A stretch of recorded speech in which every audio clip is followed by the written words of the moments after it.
उत्तर प्रदेश के जो primary school हैं और जूनियर स्कूल यानी कि उत्तर प्रदेश बेसिक शिक्षा परिषद द्वारा जो संचालित स्कूल हैं उसमें जो गर्मी की छुट्टियां हैं वो बढ़ा दी गई हैं। अब ये विद्यालय 3 जुलाई को खुलेंगे, 2 जुलाई तक ये बंद रहेंगे।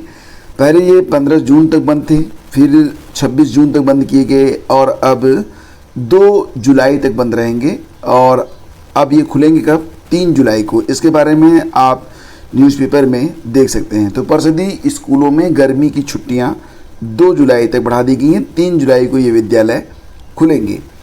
और देखो फ्रेंड्स, वीडियो भर्ती की पुनर्परीक्षा आज से शुरू हो रही है। 100 नई बसें चलाई गई हैं। कुछ ट्रेनों के लिए उनका रूट भी बदला गया है।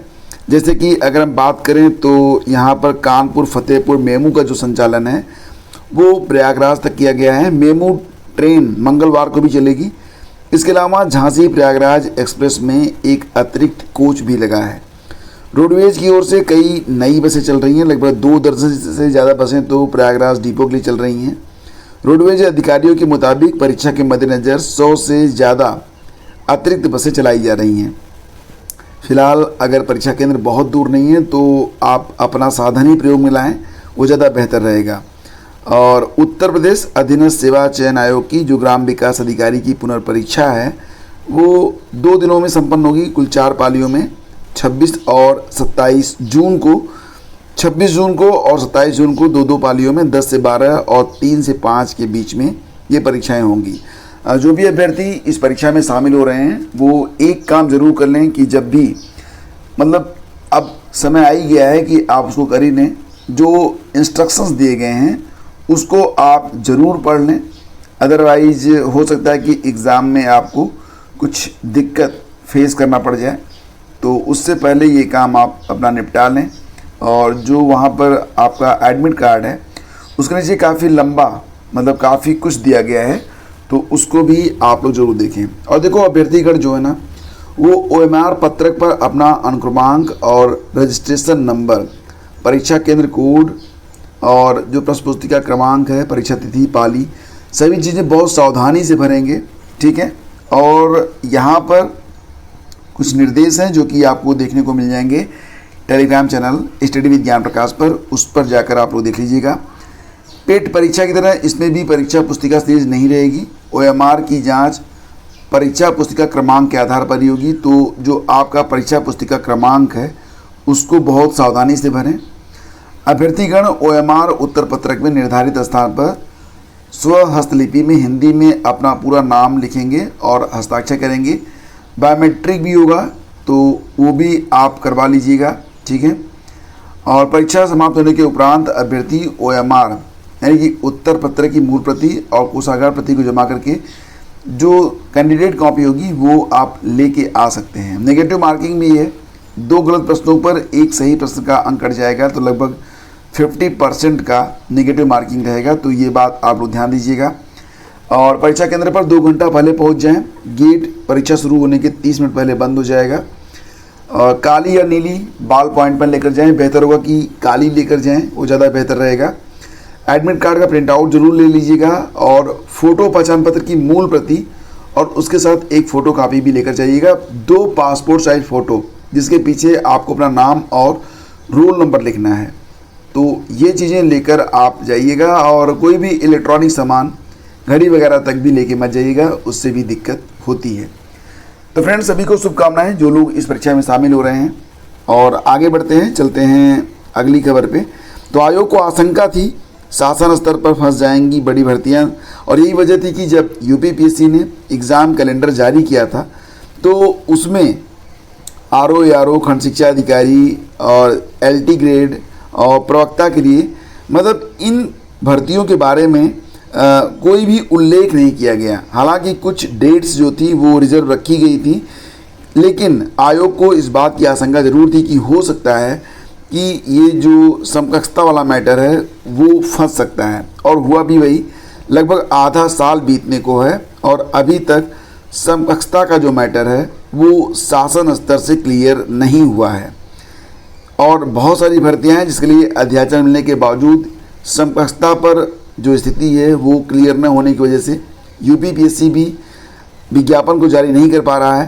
कोर्ट का सख्त आदेश है कि जब तक समवस्था स्पष्ट न हो जाए तब तक विज्ञापन जारी ना हो, और यही वजह है कि अभी तक कोई भी नया विज्ञापन LT grade, BEO, RO ARO और जो प्रवक्ता वाली भर्ती है उसके लिए, हालांकि आपको अब जानते हैं कि पिछले 6 माह के दौरान आयोग ने कई पत्र भी भेजे हैं, लेकिन शासन स्तर से अब तक समकक्ष अर्हता का निर्धारण नहीं किया जा सका। आयोग ने जब वर्ष 2023 का परीक्षा कैलेंडर जारी किया था तो आपने देखा होगा कि उसमें इन परीक्षाओं के बारे में कोई भी उल्लेख नहीं था।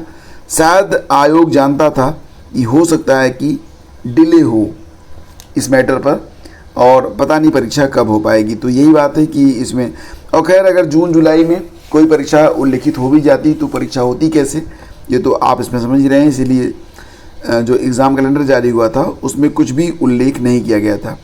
फिलहाल LT ग्रेड, APS भर्ती, प्रवक्ता भर्ती, इसको शुरू किए जाने की मांग को लेकर 1 माह के दौरान प्रतियोगी छात्रों ने आयोग में कई बार धरना प्रदर्शन भी किया है, लेकिन फिलहाल इसका जो रिजल्ट है वो शून्य है। और वहीं पर UPPSC ने निर्धारित समय सीमा बीतने के बाद भी कृषि प्राविधिक सहायक भर्ती 2013 के 906 अभ्यर्थियों का डाटा UPSSC को प्रेषित नहीं किया है।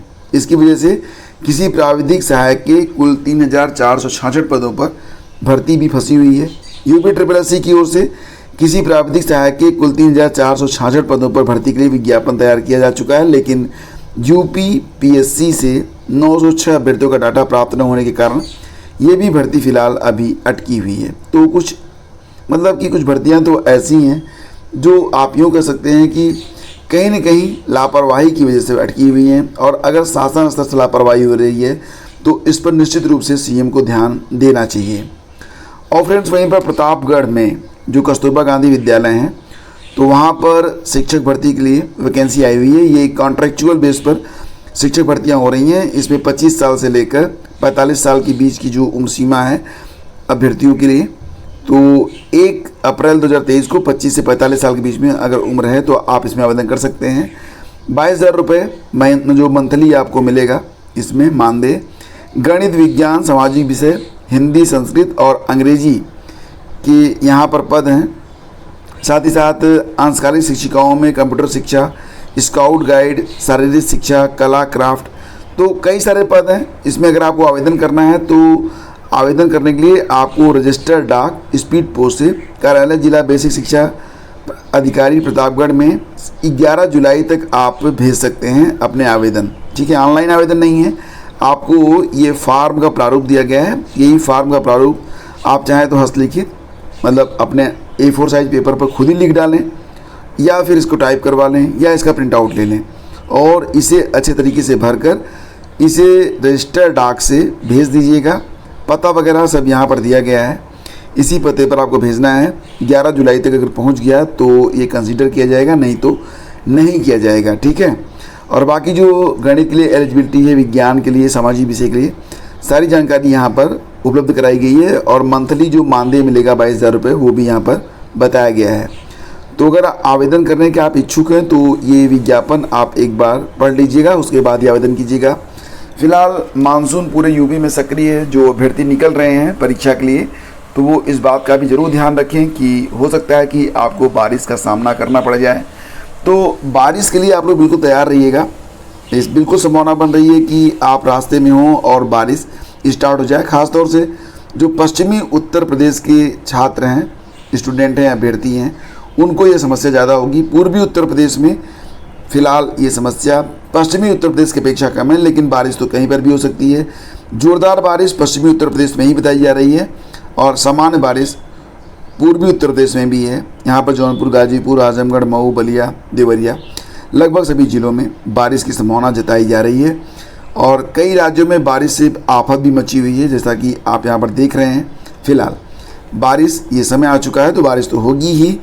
और अगर आप किसी एग्ज़ाम की तैयारी करें फ्रेंड्स, जैसे कि ग्राम पंचायत अधिकारी की जो नई वैकेंसी है, तो उसके लिए करंट अफेयर अगर आप पढ़ना चाहते हैं तो ये करंट अफेयर आप परचेज़ कर सकते हैं। लिंक वीडियो के डिस्क्रिप्शन में है और अपनी तैयारी को आप अभी से स्टार्ट कर लें, वो सबसे बेहतर रहेगा। मिलते हैं आपसे अगले वीडियो में, तब तक के लिए आज्ञा दीजिए। नमस्कार, जय हिंद।